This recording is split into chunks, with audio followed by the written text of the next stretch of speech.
breaking barriers, I keep on crushing it till I am done. I didn't get here by accident, no, I've been gunning it since I was young. Better believe I'll be standing here, there ain't no moon that can outshine the sun. I didn't get here by accident, no, I've been gunning it since I was young.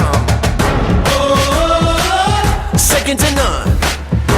Oh, been gunning it since I was young. I'm standing at the edge now, it's about to go down.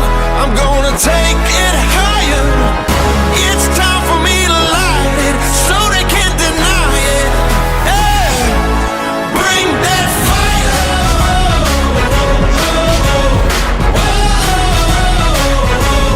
Bring that fire.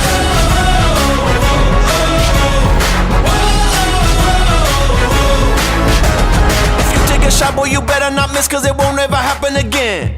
You gonna wake up and not even know what your name is or where you have been. Better be ready to bleed if you think that you have any hope for a win. You gonna wake up and not even know what your name is or where you have been. Oh, I never go dim. Oh, cause I only know how to win. I'm standing at the edge. All right, guys, we went and got these out on a blast. Did a little bashing this morning. I got Dave from Discount Hobbies with me. We got the new super Lasernut out here. So this is 1/8 construction, truggy based desert rock racer base, 6 scale in size. I mean, it's the new big mammoth gem on the block. But we're going to talk about a little bit of the running we did today, some of the carnage. Well, what happened here, Dave? A wee bit of this and a wee bit of that. Bent his hand. Kind of had, yeah, kind of had a little nose pick, so broke the arm here, and bent the pin. Bent the pin. It looks like CBD. Good thing it's a universal, or we would have lost the dog bone. But yeah, we got a little bit of carnage, and then on mine, we got a little bit of a bent shock tower situation here. So we're talking about maybe some bracing that might be happening with this, with the rear shock tower, with the big spare tire mount. I kind of ass landed it, and yeah, could have happened to any car, but yeah, I think the shock tower is a little tall and it's got everything above it, and that's maybe what did it. Put extra stress on it. Put a little extra stress on it. So right on that tire, it's gonna bend the shock tower. Yeah, other than that, it did okay. It drove pretty good. It jumps decent. Okay. Like, okay. Yeah, if you don't get it right, it kind of goes really wrong. There's not much forgiveness in it. The other thing we got too, a couple little side notes. You want to pop the top on that thing, Dave? So just for knowing is half the battle, right? This is normally set up for 2 3S batteries with the big tray, but we did get a 6S 6500 milliamp with plenty of room to spare in the front battery tray, and it fits in the rear one. Even though weight bias, I think it's probably going to be better in the front. Maybe next time I run it. Yeah, next time we run it, we'll find out. But the 6S batteries do fit. You know, the car comes with a jumper. Dave also added something I think this is really going to need. This is a Protect fan, right? Yeah. But I think most of those size fans will fit. So any 35 mil. Yeah, 35 mil. The holes all line up. So that's going to be a must with this thing. Because the first time we ripped it in the parking lot by your house, it got pretty warm. Just get a little warm. Just get a little warm. The motor is definitely at the end of its limits. Gearing wise, I mean, she's got plenty of pony. Yeah, it's definitely fast enough. Yeah. Another thing.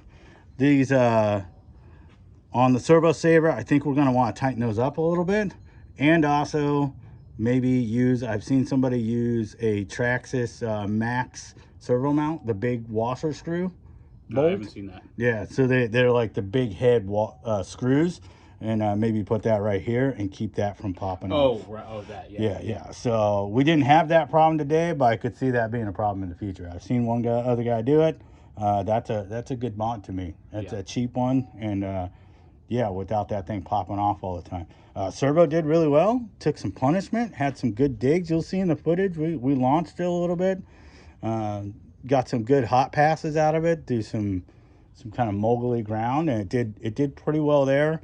We're both under the consensus that the rear end's a little soft. We think a stiffer spring for the rear and unload it. It's got a lot of preload in it right now on the current springs. If we could find a taller, stiffer spring, I think that would be The way to go. a good way to go. Center diff, I think definitely needs a little bit heavier fluid. Jumping it in the air, having the brakes apply, and also getting on power to correct it if it's nose down. Right. It just didn't have enough.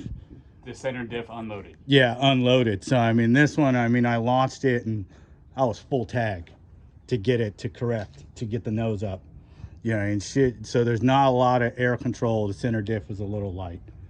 Other than that, wheels and tires did really well. I was really, you know, directional stability with them being as narrow as they are, I expect that from it because they're going to cut into the dirt really well.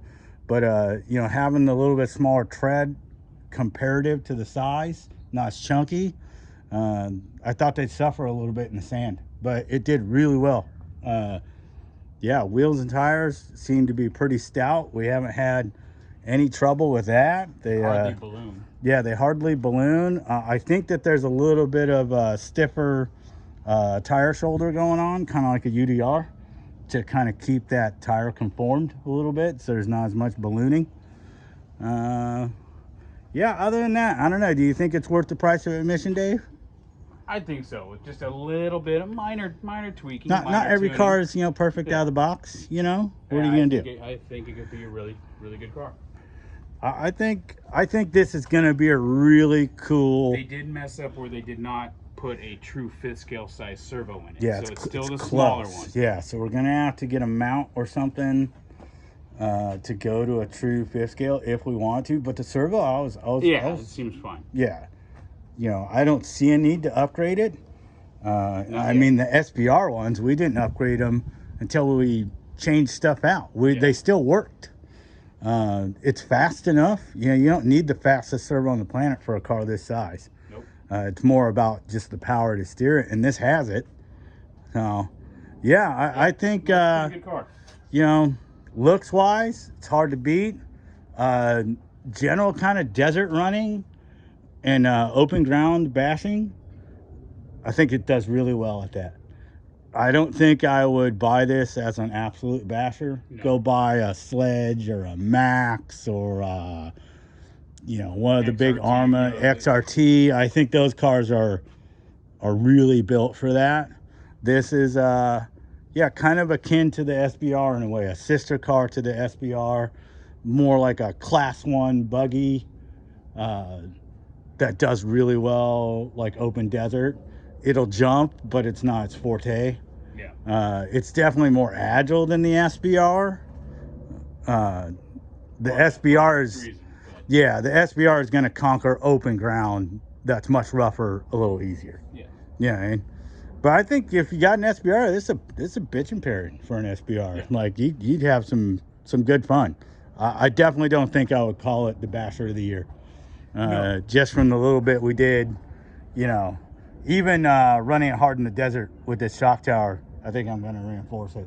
Yeah, you're And gonna. make some type of a down brace inside of it to help that. Well, it's also going to help the chassis because the chassis, Yeah, it could use a little bit more bracing. I could really see. long for being an 8th scale construction. Yeah, I could see a little bit of tacoing happen if you landed this thing really hard on hard ground. Yeah. Like nose down, like you could get a bow in the chassis there. And maybe they do some aluminum stiffeners for it. This top plate's probably going to be pricey if it's all aluminum. Vitavon. Vitavon maybe come out with something. Yeah, drivetrain seemed to hold up though. Yeah. I think 6S power is plenty in it. You could go to an 8S ESC and maybe just to leave some stress off the ESC.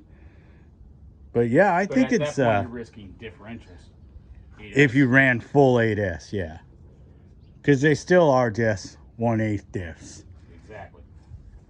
And, you know, you got a little bit more weight with these wheels and tires. Obviously, there's going to be some more stress on the drivetrain. That's why they did the bigger dog bones in here, you know, trying to help with that. I think they tried to learn from the 10 scale Lasernut.